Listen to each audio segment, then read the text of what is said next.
You like that intro, didn't you? I see your smile. That was cool. Thank you. And that's what we love to just welcome our guests, just to say thank you for being a guest on Unfiltered, Unspoken podcast. Tammy, we want to thank you for being a part and expanding our platform. You definitely have a true and amazing life experience that hopefully will help someone. Can you come up and tell us a little bit about yourself? Okay, well, welcome. Thank you so much for having me. And I love the title just of your podcast, Unspoken and Unfiltered, because the story of my life was not being able to speak and having to filter. So finally love this. So I am an NLP practitioner, an adult child of 2 alcoholic parents, and that led me into everything else I do: speaking, talking, writing, coaching, everything that I've done. Having grown up with 2 alcoholic parents, I didn't realize until I got to about age 26 the damage that it had actually done to me as far as my mindset and my beliefs and my security, my confidence, my ability to walk out in the real world as myself. So I've gone on this 30-year healing journey, and after about 25, 30 years, I realized I have so many tools in my tool belt that I can use to help other people. I thought this is now my mission, and that's what I do. Wonderful. Well, thank you again for being here with us today. So just as we do with all of our other guests, we do like to start at the very beginning of your journey. So tell us a little bit about, your childhood, your upbringing, your household structure, what it was like for you, particularly growing up with, parents with addictions, and if you suffered any trauma in your adolescent years. Okay, well, it's my very first memories, honestly, were I have 2 distinct memories growing up. And one was my mom telling me that she hated me at 5 years old, and me going, "What? Yeah, how do you hate someone?" And I remember asking my father, like, "Why does mommy hate me?" And he said, "She doesn't understand. She's just been drinking." And that was the beginning of my mass confusion, because I was like, well, I drink all the time. I was 5 years old. I was like, I'm drinking milk, and I don't tell mommy I hate her. And it literally started like that. And then it just kind of snowballed. I mean, I remember being locked in closets. I remember stealing when my parents would fight so bad and so violently. I would steal, a pack of Oreo cookies or chocolate chip cookies, and I would walk and I would sleep under the drainage ditch near my home so that I was safe. And it just kind of progressed from there. My parents told me when I was in, I believe, the 1st grade, that they were getting divorced. And because they had a very tumultuous marriage, there wasn't love, there wasn't hugging, there wasn't anything normal in my life. But they lived together until I was actually in the 9th grade. So I got to witness all of that instability and chaos. My brother and sister and I never spoke about what was going on in the house. It was just kind of there. At this point, I believe I thought it was my norm, because it was my norm. But then it wasn't until I was later on that I really realized, that it really had taken a toll. I mean, I had no boundaries. I didn't know what boundaries were, whether they were sexual, physical, emotional, religious, whatever. There was none, absolutely none. I was able to just run the gamut and do whatever I had to do. And at that time, everything I did up until I was an adult was in survival mode. I can remember living with my mother after they had gotten divorced, and I went to Massachusetts to live with her, and she was really deep and heavy into the drugs and the drinking at that point. She wasn't feeding me, and I would run 1.5 miles to the store during lunch, my lunch hour, and I would run 1.5 miles there. I would steal anything I could steal out of the packs of cookies and grapes out of the grocery store, and then I would run 1.5 miles back. And I didn't realize the toll it was, that stuff, that kind of abandonment, that just lack of any kind of parental figure had really done to me.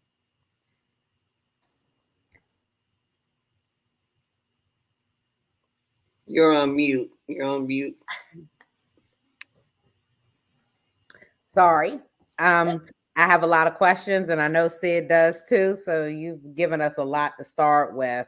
I'm going to go back into to start at 5 years old, when your mom said she hated you. Did she display actions of ways to show that she disliked you? I mean, she told me every day she wished she wished I had never been born. Things would have been so much better if I'd never been around. I remember when I was in preschool, she used to watch Days of Our Lives or As the World Turns, and every day make me eat these hard, soft boiled eggs. She was a horrible cook, and stuff them down my throat. And it was a fight every day. And she's like, just eat, you ungrateful little kid, be thankful I'm feeding you. And then sometimes I was locked in closets if I wouldn't eat. Sometimes I was spanked. Sometimes I was put in a corner, just stand against the wall and just look at the wall. Literally, I had to have my face touching the wall.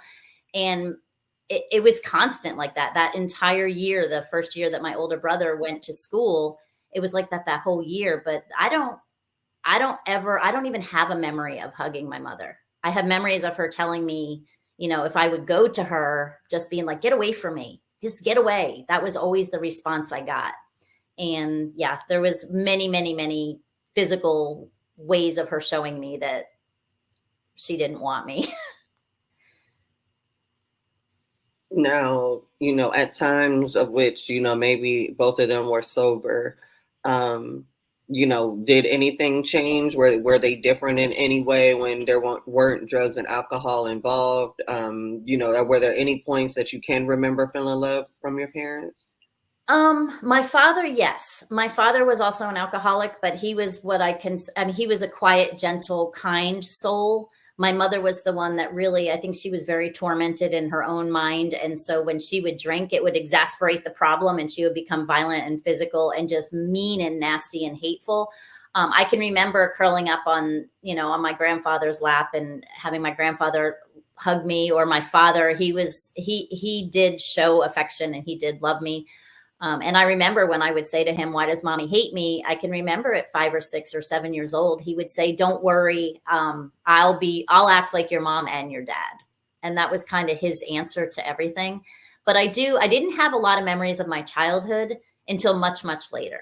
And they kind of come back to me in bits and pieces. And now there's actually a lot of good memories as far as just fun times, like moments in time that I'm like, wow, that was really fun. Or, being at a friend's house but I didn't honestly until I was about 24. If you had asked me anything from 10 or under, I didn't even have a memory of it. Wow.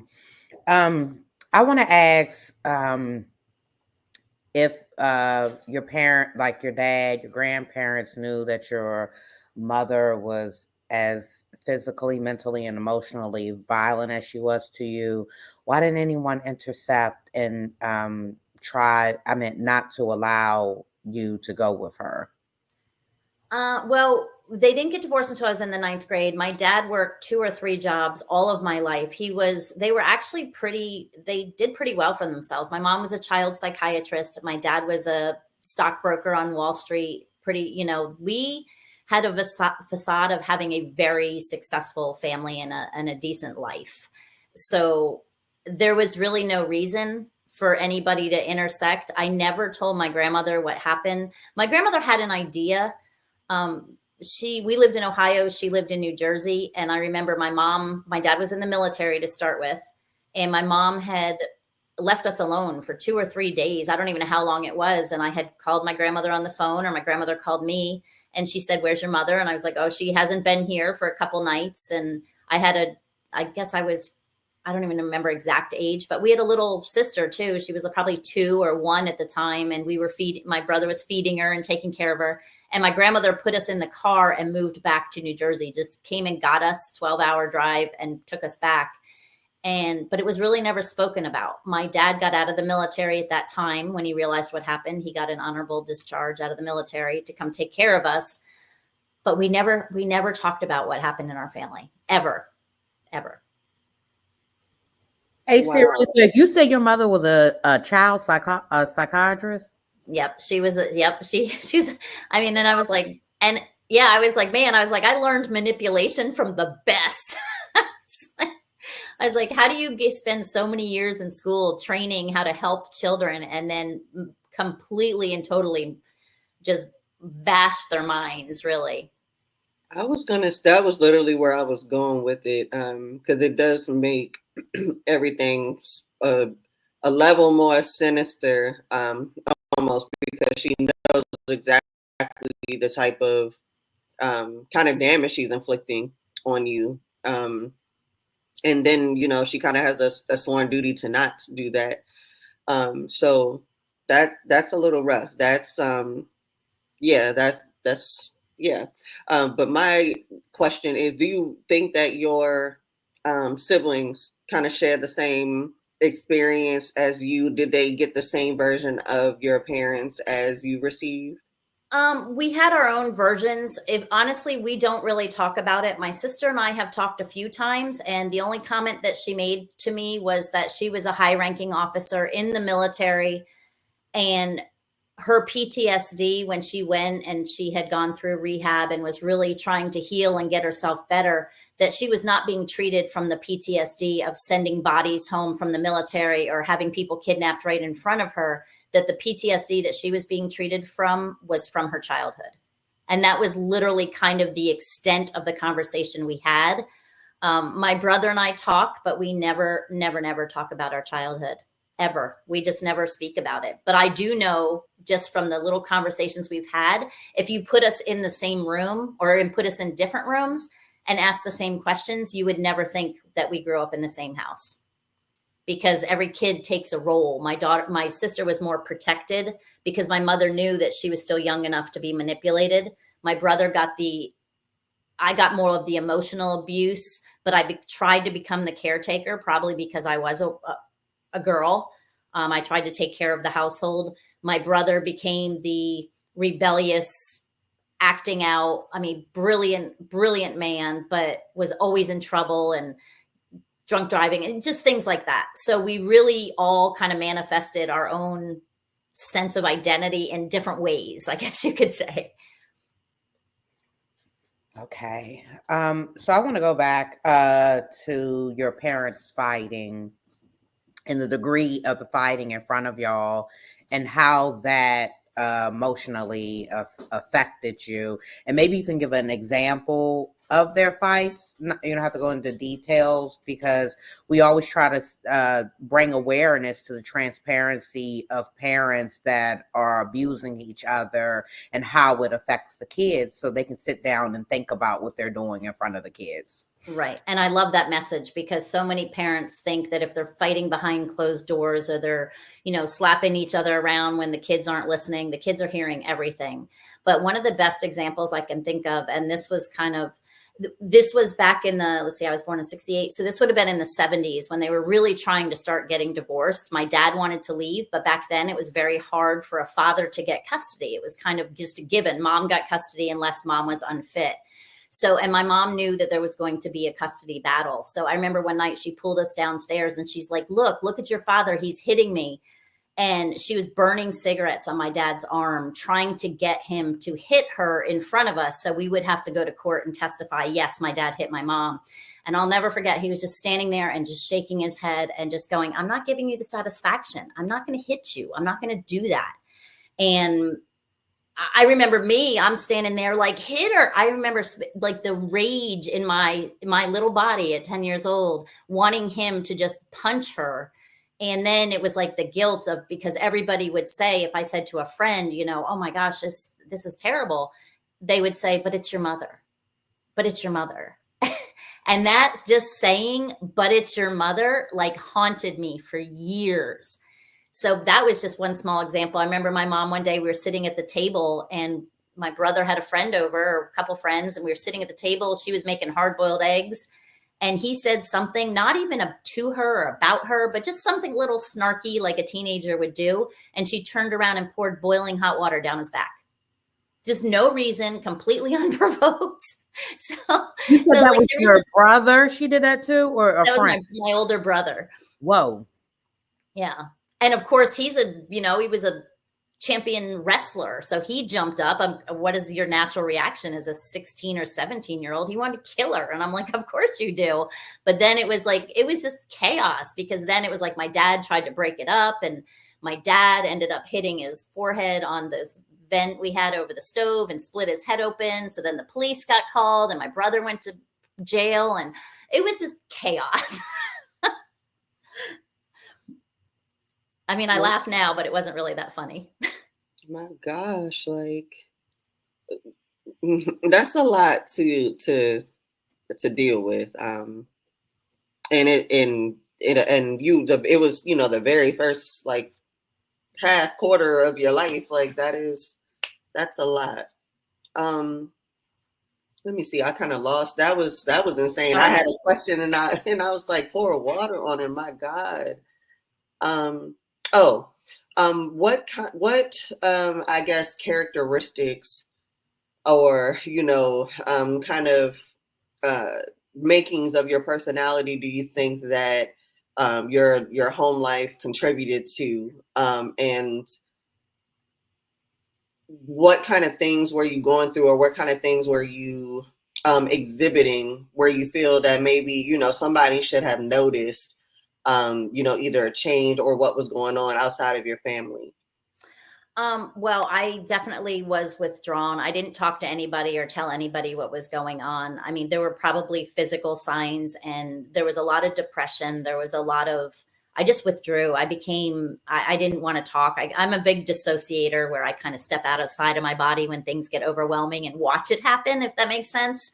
For the people listening, it's, I can explain dissociation, but literally sometimes your body can only handle so much in your mind. And so you step outside. But I noticed, I mean, that's something that followed me into adulthood. If there's a trauma, anything, I step outside, I handle it very calmly, coolly, and then I melt down, I guess you could say. But I was so depressed. I had never ending anxiety attacks to where I was literally, it was debilitating. I can remember laying on the ground. I remember somebody told me, if you're going into shock, put ice on the back of your neck. And I can remember laying on the ground in 2 feet of snow going, I think I'm going into shock, because my whole body was just overwhelmed. So honestly, I'm surprised nobody really knew or suggested. And I can remember the comments that I would get, like, oh gosh, you're so tough. Like, that was it. You're so tough. Like, God bless you. You're so tough. And that's what I used to hear. But the characteristics that follow you in are just, you know, it's just, you have this sense. By 6 years old, I had this sense that I was zero good. I was unworthy. I was told every day that I shouldn't have been born. And so that's what carried me really into adulthood, is just sense of I'm not good enough or worthy enough. Or like, if I did something and I would have a happy day, even as a child, my mom would be like, what do you have to be so happy about? Get over that. I mean, that was literally the reaction if I would even smile. So I did come up as an adult. I mean, I was 26 years old, got married, did everything I thought I was supposed to do, and then was getting ready to have my first child and had a baby in my belly and realized that I had never experienced any kind of unconditional love. And that's what sent me on my healing journey, actually. Whoa. Your life experience is deep. I'm like, I don't even know what question I want to ask next, because I have so many of them. I want to go back to, because you said when you were a child, you used to escape and sleep under a drainage. First, I want to know, how did you get out of the house and no one knew you were missing? How did you come back in the house? And what caused you to leave to go sleep under the drain? I just remember feeling very unsafe when they fought, because usually what happened is they would fight, then there would be screaming and doors slamming, and then my dad would go to sleep and my mom would come find whoever she could find. So I knew, and it was usually me because I was usually awake. And my brother at that point was getting a little bigger. So I was really the most vulnerable. My sister was still a little bit manipulated and didn't really see what was going on, I thought at the time. So, but she would come to me. So I would just know if I could go and I could go out. And we had horses at that point. It was before fourth grade. We lived out in New Jersey on a farm kind of. So we had a horse and we had chickens and stuff. So I could get out. I could go out. I was never told not to walk out of my door. I lived out in the country. So leaving and coming back was not the problem. It was, I would just try to time it to where I was pretty sure that everybody was asleep, and then I would come back in. But the drainage just, I mean, even though now I'm like, ugh, I'm like creeped out by like snakes and bugs and stuff like that, but it seemed safe at the time. It was like under a road. So I would just kind of curl up in there and I would get my, my cookies. And then when the cookies were empty, I would go home.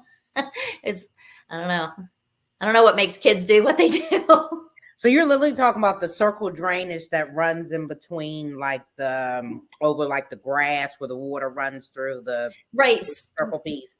Right. So if you have a road and then the drainage ditch comes and they have to they put a big circular pipe under the road so the water goes under there. That's what I would go sit in. Yeah. Whew. Oh my gosh. Okay. Was there anything, kind of like outside of that, being able to get your solitude there? Was there any source of happiness, at that point, or, what was your, my getaway dream? Like what was your mind frame, or where did you put your mind to, kind of escape all of that? It's funny. I wish I had someone like me back when I was a kid, because I didn't have any dreams. I didn't know, like, that to me was like, man, this kind of sucks, but this is just what it is. So I the only thing I could focus on is when I turn 18, I'm going to leave. When I turn 18, I'm going to leave. Like, I was just like, I just got to get through some time. But I do, then I was out in the country. I did have a very good friend. I had pretty much one friend. I didn't go to a lot of friends' houses just because I couldn't have friends over at my house. I was embarrassed. But this one friend I had, our parents drank together, so it was fun. So I knew that anything weird that happened, anything obnoxious, any, making out with the neighbors, any of that kind of stuff, she'd understand. So I just had that one friend, but we had a lot of fun memories together, as far as just then. But I didn't dream. I didn't really look. I don't remember. Now I could have. I don't remember though. I don't remember any, sitting and going, I want to be a doctor. I want to be this. I was just like, I just want to get out of my house at 18. Mm-hmm. I want to go into, because at 9 you moved with your mom and you said you were in deep survival mode then. Your mother was deep into drugs. Can we jump into that a little bit on her drug addiction and how it affected you?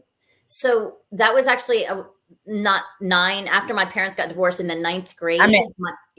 So my dad, him and his new wife asked me to go live with my mother, which, don't ask me what possessed them to do that or thought that that was a good idea. I'm sure it was something to do with the new wife, but I went there, and that's when I was living. My aunt lived in a little house in Massachusetts, and we lived in the garage next to the house. And I was probably only there about 5 or 6 months. And that was horrible. she just was very into drugs. She wasn't buying any food. I can remember, if I picked up orange juice in the house and took a swig of it, it was always had vodka in it. But she used to take me over to her boyfriend's house, and I can remember like lifting up the stereo cabinet, and there's like all these pills and all this stuff. And she was just, I don't know, she was just out of her mind at that point. And I remember one night walking like 7 miles in Massachusetts, and it was cold. It was in the winter. It was right before spring break. So it was probably March, walking 7 miles, no coat, no anything. And it wasn't until years later that I realized it was because she would literally let me pay her debts to her drug dealers and her quote unquote boyfriends and stuff when she would pass out. And so there were times I would just, I guess, get up and leave and get home with, like, I don't know, it was crazy. But that stuff has come back to me since, a lot of therapy and everything, and just little things. But I can remember, like, he had a heated floor. He was very wealthy, this gentleman. But he wasn't a boyfriend. He was a drug dealer. But it was a long 6 months. Let's put it that way. My gosh. And then the time that you mentioned where you said, your grandmothers came and picked you up, and made that 12-hour stretch. How long did that last? And, was that even a good viable option? Did you enjoy your time there?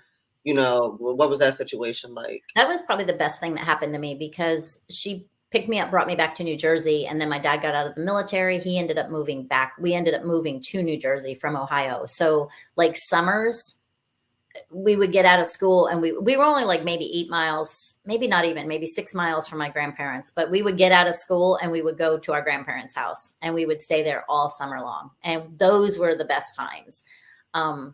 We stayed there for months every summer, very, very close to my grandparents. And that was great. That was the best thing for me, for sure. I knew, there was a lot of, I think my mother tried to keep my grandmother away from me, because my grandmother was a very wise woman. And I can remember the fights between my mother and father about us going to grandma's and stuff like that, and how we came back and we were different kids and blah, blah, blah. Well, of course we were happy. So there was a lot of fights about it, but it was definitely the best thing that could have happened to us, for sure. Okay. I want to jump back real quick, because you said something, and I do know someone, I know someone that went through a situation like this. You said your mother used to make you pay her debt to the drug dealers. Can we go into that just a little bit more, as to, because some people may be like, what is she talking about? And it's funny, because I always filter that part when you say unfiltered, but I usually filter that part, because I always tell people, just read between the lines. She didn't have the money. She passed out. He wanted whatever he wanted. And I was passed around a little bit. So, it was, somebody was going to pay for those drugs, and there was a lot of men in and out, and my mom was usually passed out. So. And they took advantage of you. They took advantage, 100% took advantage of that situation. And yeah. Did you ever tell your dad about that? How old were you? I was 16. And that was the 6 months that he sent me to go live with her. I never told her, my dad. The only person I told while my parents were still living was my mother's sister. And I didn't tell her until right before she died, which was a couple years ago. I actually got very close with my mother's sister later on, and we took her on a cruise like 3 months before she passed a couple years ago. And she was an alcoholic, and she was drinking, and she was saying all this stuff and like defending my mother. And that's when I finally was like, okay, enough is enough. Like, you need to know what your sister was doing. Like, and we had that kind of blowout conversation, but I think I was 47, 48. So it wasn't when she was alive, when she was in the house right next to us. That's for sure. My gosh. And then with, things that would come about that had to kind of put your mom's behavior, in an investigative light, like whether that was court or, divorce proceedings, or what just, people personally knew about her. Had that ever affected, her credentials at work? Like, was her, licensure ever put on the line? Like, I'm sure, that has to bleed into, real life patient care. So was that ever a thing for her? It was what I consider for her job a slow spiral downhill. Nobody had to say anything. She ruined her job for herself. By the time she passed, she was actually waitressing at Friendly's with a PhD. I mean, she had just literally hit rock bottom. And I don't know the whole circumstances as to how she stopped practicing or any of that. I don't know if her license was ever yanked. I don't know any of that, because she didn't live with me at the time. But once she moved to Massachusetts, that was it. She didn't practice anymore. So I don't know if it's because she moved to Massachusetts and just gave up at that point, but I'm pretty sure that she self-sabotaged in everything she did. So I'm pretty sure she was not able to get a client, even if she could have practiced. Wow. Sorry, my dog barked. Oh, no, you're fine. I got a dog too. Sid has one too. So, did your mother ever apologize to you at all? Or did she you said she passed? She passed, and she used to do this every couple months after I went back. She would, call me and say, I'm dying. I've got cancer. I've got this. I've got that. And I knew it wasn't real. So when she finally passed, I literally got a letter, or somebody called me. I don't even remember how I found out, but she had already passed and was literally, her remains needed to be retrieved from the hospital. That's how I found out. Wow. So yeah.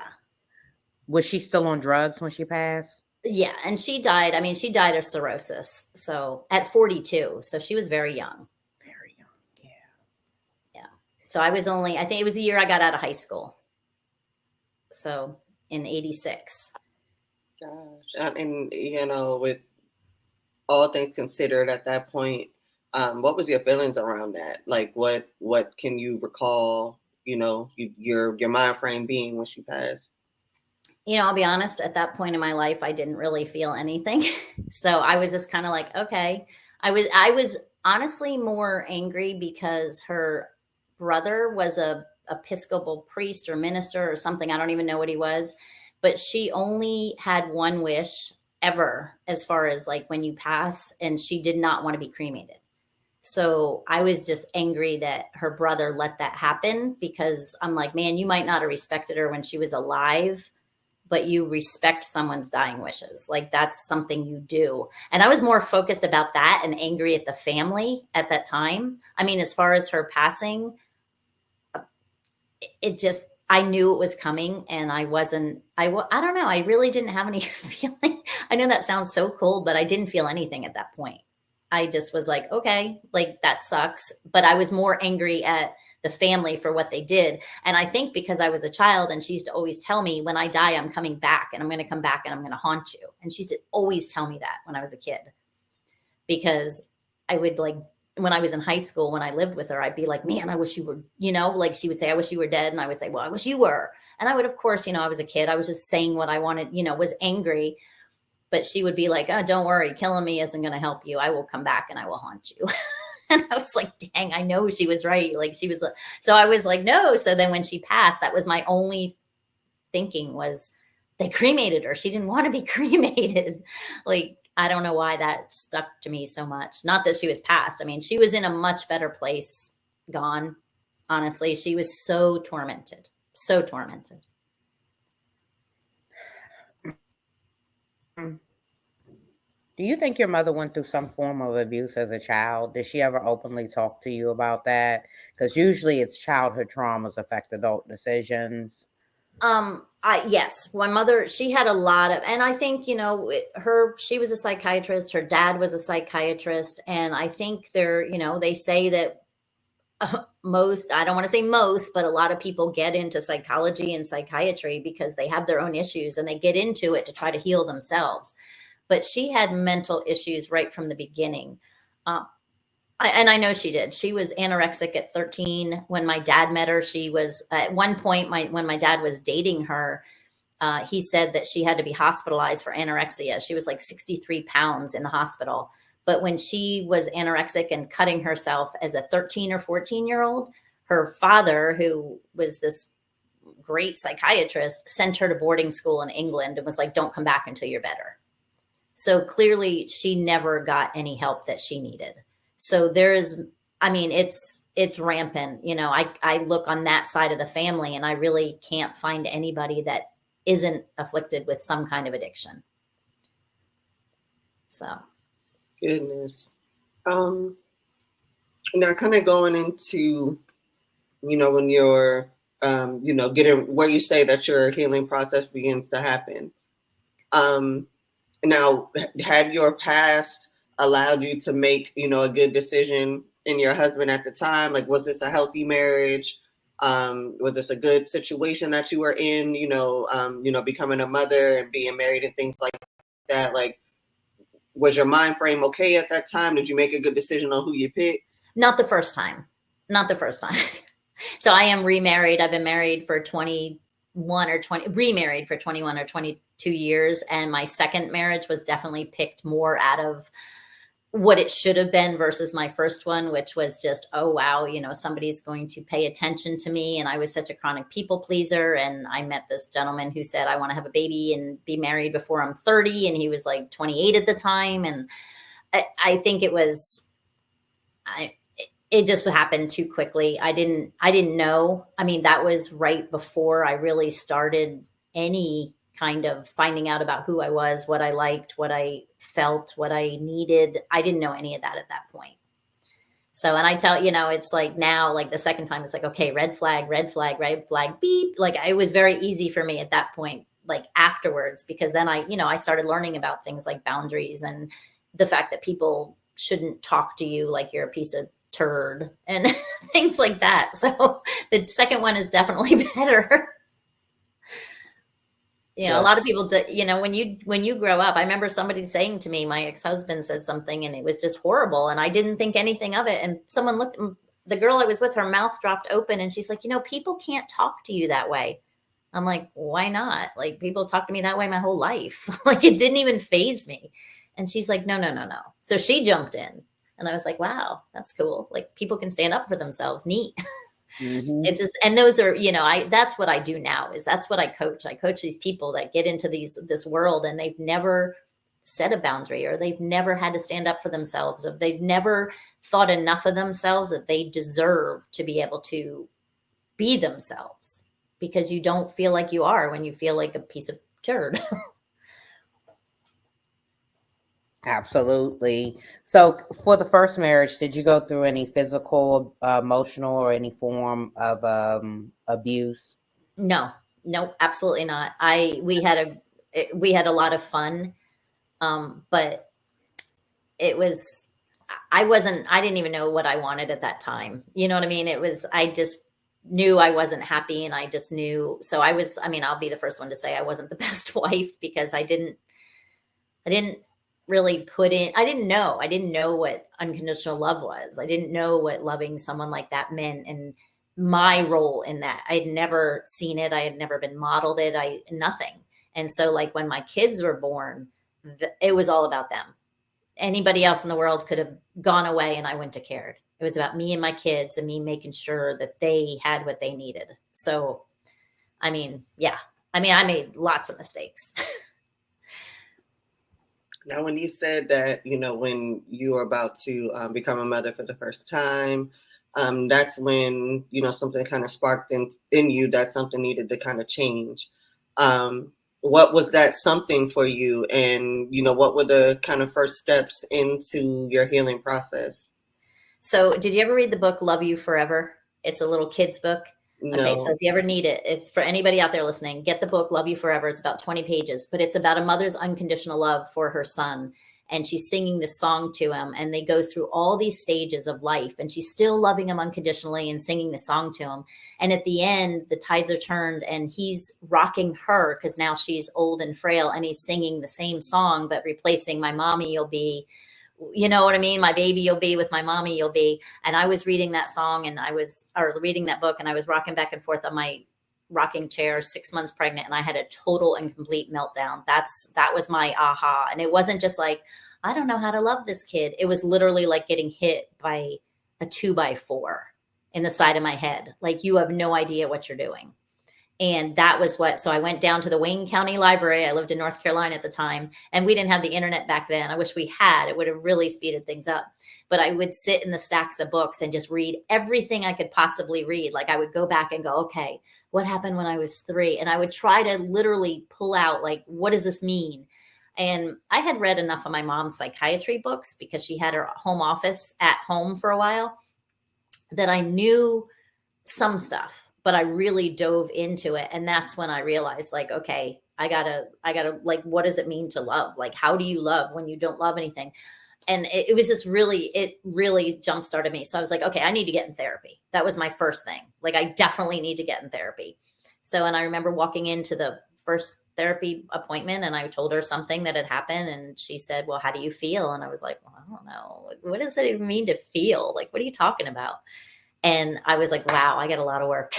So that is what literally catapulted. And since then, I'm a chronic learner. I love to learn. I love to read. I I don't like people to experiment on me. I felt like you're not going to experiment on me. So before someone said, if someone would say, oh, NLP, neuro linguistic programming, if you go and you talk to an NLP practitioner, they'll help you rewrite these stories and all these words I didn't understand. So I would go and I would get certified to be this NLP practitioner. And then I would go see one because I didn't want to be anybody's guinea pig, but I did try all kinds of stuff. And I tell people, throw everything at the wall that somebody suggests and see what sticks. Because, traditional talk therapy is not what did it for me.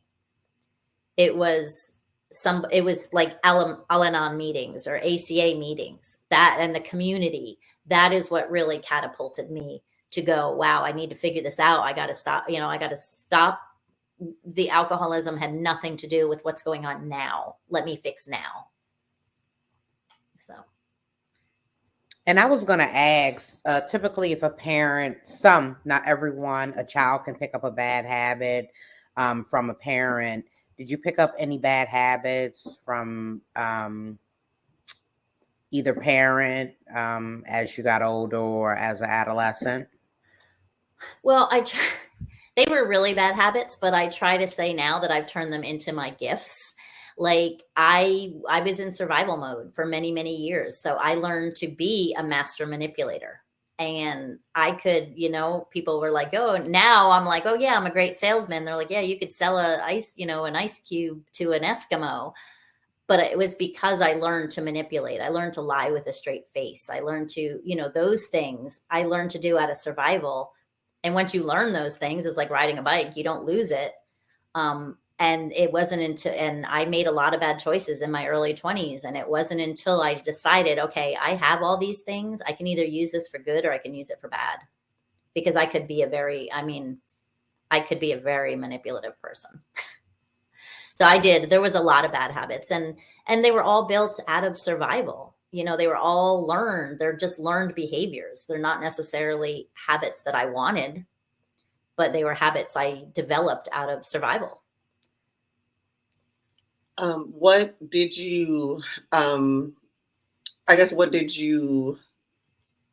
see that you were doing a lot differently with raising your own kids? And then what are some things that you may have seen like, oh no, like I was a little too close to home. I might need to, you know what I mean? Like, are there like things that are constant reminders on your day to day, in your own parenting journey from your own childhood?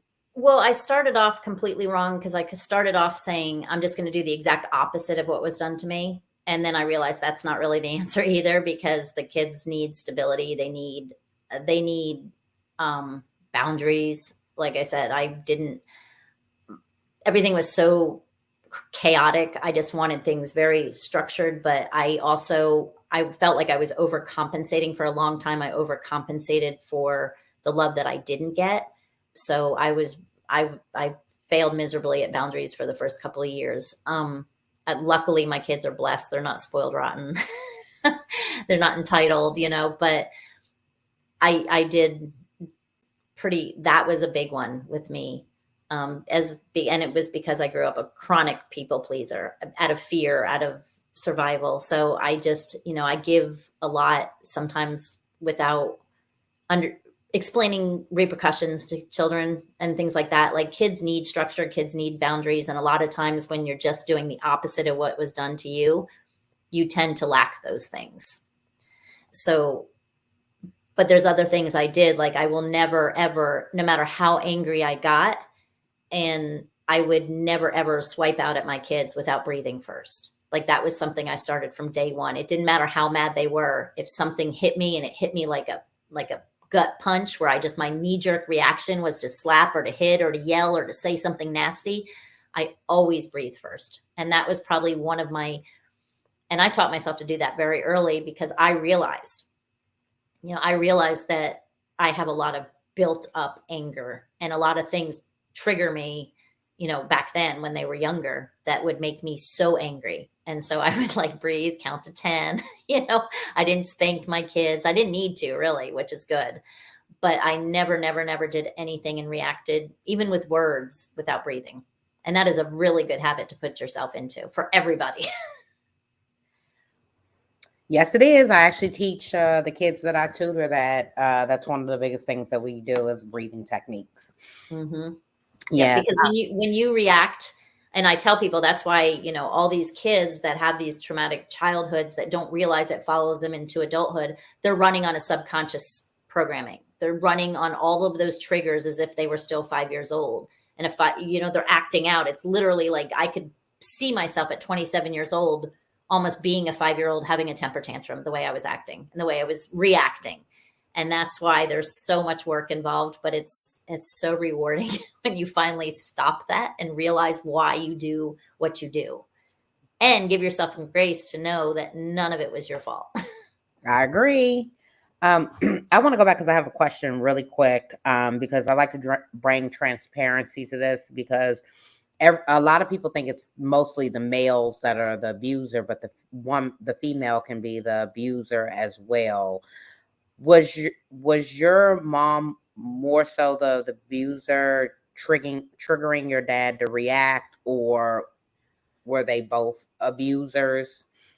No, I don't consider my father an abuser at all. He Okay. never, ever, he disciplined me, but he never abused me and hit me or did any of that. I think if I had to look back and go, because people are like, well, you still have daddy wounds, because my father was so wrapped up in dealing with his own demons and with dealing with her that he didn't have time. It's like people say, I say the same thing all the time. He didn't do anything wrong ever, but he never was emotionally there enough and in his own right state of mind to do anything right.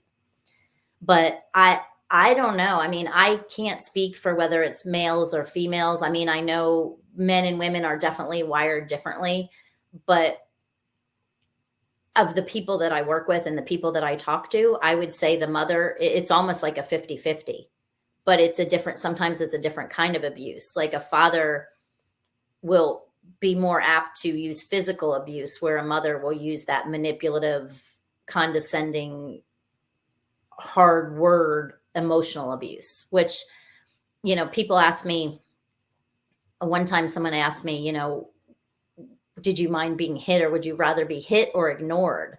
And I'm like, I would have definitely rather be hit than ignored, because at least I knew as a child I was existent. So it's like there's different levels and different kinds of abuse, I think. Absolutely. Now, that was kind of one of the avenues I was going to go into with my question. Now, with your dad, all things considered, with his relationship with your mom, that's kind of one thing. But did you feel anything, about him, kind of moving on, but not putting his foot down about, you staying with him, or still kind of allowing a woman to kind of run the course of, righteous and unrighteous in his life? Where I believe more was, conscious choice rather than, us being subjected to abuse in the first situation. So, were there any feelings behind that? And was he able to ever, kind of like redeem himself? Maybe not specifically say, hey, I'm sorry for this, but, once your mom was out of the way, ever come around where you did feel safe and protected by your dad? I actually always honestly felt safe and protected, believe it or not. I know he was going through a lot. And honestly, when he sent me to go live with my mother, and he did it because I had a new mother in the picture, a stepmother or whatever. I was not being the best child. I was being a little hellion. I'm not going to lie. Like, had he known what was going to happen, if he sent me there, he would have never sent me there. And I know that for a fact. And that's why I never told him what happened, because it would have killed him. And yeah, absolutely. He didn't know until I don't think he ever, he might have known right at the end, because I told my grandmother. So, but I don't think he wouldn't have set me up for that. I never had a hard feeling with him whatsoever. He just was doing, and I don't even like this expression that he did the best he could. I don't like that expression, because I feel like, no, he didn't. I teach people, no, they didn't do the best they could. They could have done better. But at that moment, he did what he thought was the best he could. He told me when I was 13 years old, he said, Tammy, your mother and I are doing irreparable damage to you, and I don't know how to help you. He told me that. And I was like, well, stop fighting. And that, like, they were still married at that point. And he knew it was bad, but he didn't, you know, back then it was a little different. There were resources and stuff, but he sent me to an Alateen meeting when I was 13. And it just happened to be like 2 days after this burning the cigarette incident. And they were talking about empathy. And I never went back. I was like, forget this. This is stupid. You know, so he did, I think he tried to do what he could do. He didn't know the whole story. Had I been honest with him and had I told him, it would have been different. So that's on me. I can't really say it's on you because you were young and you really, I mean, we don't know when we're going through that. We're traumatized. Right. Until we realize, I tell folks there are things that are controllable and there are things that are uncontrollable. And a lot of what you went through was uncontrollable because you were a child. I wanted to ask, and I guess I may have asked the question wrong, but I like the response from the last question that I asked. I was trying to, from your parents, I was asking, was your mom more of an abuser to your dad, triggering him in self defense, or because your dad could have been trying to avoid her? Yes. While she was abusing her. So that's what I wanted folks to see, the woman being the abuser as well, because men get a lot of the blame from being the abuser, and it's not talked about enough, the woman being the abuser. No, she was a complete narcissist too. So she was manipulative. She was a liar. She egged him on every chance she got to start a fight. Every chance. There wasn't a happy moment ever. She had to pick a fight. She had to get, you know, and he just would sit back and just take it, literally. But she was definitely the aggressor, the abuser, the manipulator. She was all of that, 100%. And in the grand scheme of things, when did the tide start to change for you? When did you feel like you were where you were supposed to be? You've come through your own situations and you're at a good spot with it. When did you feel that kind of moment of peace in your life? My early 30s. I had been, it was like I was doing behind the scenes work. And of course, then I wasn't even I didn't tell my husband that I've been married to for 22 years, a lot of the stuff that went on, because it didn't seem like it was really important. But then the more stuff I did behind the scenes, once they had the internet, the more stuff I realized, wow, this is probably because I've changed. I've changed a lot since even marrying my second husband. You know what I mean? I feel like I've come a long way, but communication is key. And I didn't do all of that, but it was in my early 30s that all of a sudden I was like, wow, this is a totally different feeling. I feel safe at night. I feel safe when people touch me on the shoulder. I feel safe, because I didn't for a long time. It took a long time to feel safe in my own body, really.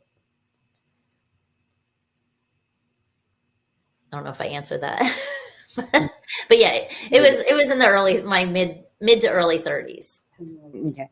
And how did that healing journey, the beginning of it, like going through the process of it, was it challenging just to even say, you know what, I want to heal, reliving that? How did that journey go? Well, it was a couple when I realized that I was either going to perpetuate the cycle or I was going to get out of the cycle. A lot of big things had to happen, like leaving my first husband. That was a big thing because he was in the military. We were partiers. We were hanging out. It just wasn't a good atmosphere. So there was really no real hard feelings. It was just, I got to get out. So it was just look for an excuse, really. But oh my gosh, I forgot your question. What did you ask me? I just totally forgot the question. But you said, that was one of the biggest things is I had to make some, what I called non-negotiables. Like I will never. Starting the journey of healing, because sometimes it's really tough to go through that journey and that self-reflection of looking at us. Like, how challenging was it to? Oh, it's still challenging. It's never over because you continually peel back another layer of something that you didn't know. But the self-reflection was really big. I had to take my part in it, and I had to do things like make some non-negotiables. Like, I can stay with this gentleman who there isn't this really reciprocal love at all. I can stay with him and let my children watch that for 20 years, or I can just go. Like, I knew I had to do some things because of the path that I probably would have taken, but self-reflection is always the hardest part. And that's why it's so important before you do that with every exercise someone gives you, or every piece of tip or trick that someone gives you to try to move forward, that you always do it with grace and self-compassion, and that is the core of your healing. That has to be the core, because otherwise you get in this vicious shame cycle. And you can't, if you stay in this shame cycle, you never get out of it. I would agree. So thank you so much. I want to say that we are at time. There's a few things that we're going to end with. And can you give the audience some advice or suggestions what helped you start the journey to healing, and how it can potentially help them? Yes. First of all, know that you are worth every single second of any healing that you do. And I say it all the time, that do not let the past define you. The past is the past. You cannot do anything about it. Like you mentioned, control the controllables, and the past you can't control, but the future you can. So know that you are 100% worthy and move forward. Just keep moving forward one step at a time. I heard from a psychologist a tip that I use with every single one of the people that I work with.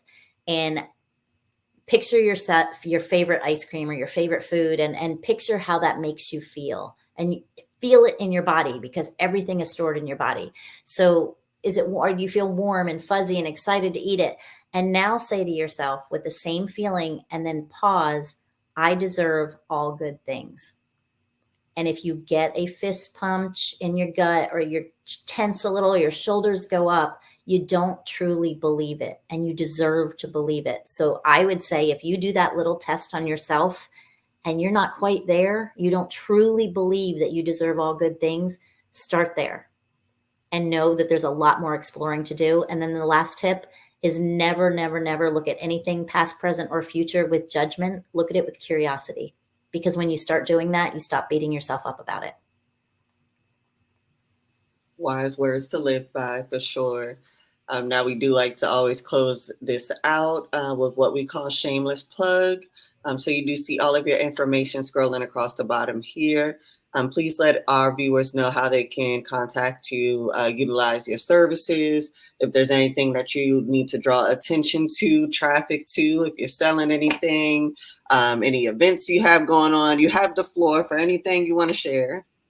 Okay, well, probably the best thing is, if you ever want to reach me, just go to my website and reach out. I do free consultations and talk to people and just get people curious and let them get started on their journey to know if there's even anything to explore. But also, I would like to give out for any of the listeners, I do have a course, and it's called Trials to Triumph. And if you just go to my website, you can go there and get the course. And if you just put the code HEAL4FREE in there, you can get the course, which I do live for $600, and you can get that course for free. It's self-guided, but you can always ask questions. You can always jump on. It's a community that I want to build to let people know that they're not alone.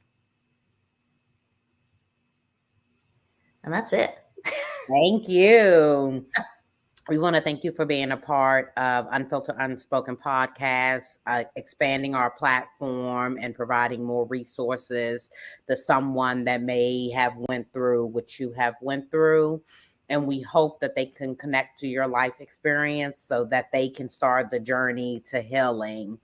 And as y'all know, we're going to keep bringing it to you. Ain't that right, City said? That's right. Yeah. And I just want to give a shout out because Tammy is in Florida and she just went through the tornado, right? Sorry. The hurricanes. I mean, Yep. hurricane. I apologize. I meant hurricanes, and she had some minor damage, and we tried to get on. So we want to thank you, Tammy, for making this happen, despite all of the challenges in your area that you live in. So we definitely want to thank you for that. Well, thanks for having me. I'm honored. My pleasure. We're honored as well. So thank you for tuning into Unfiltered, Unspoken podcast, where we are going to continue to share life experiences and we're not going to stop. Y'all have a blessed day. Is there anything you wanted to say, Tammy? No, I'm good. You Okay. guys have a blessed one. Thank you.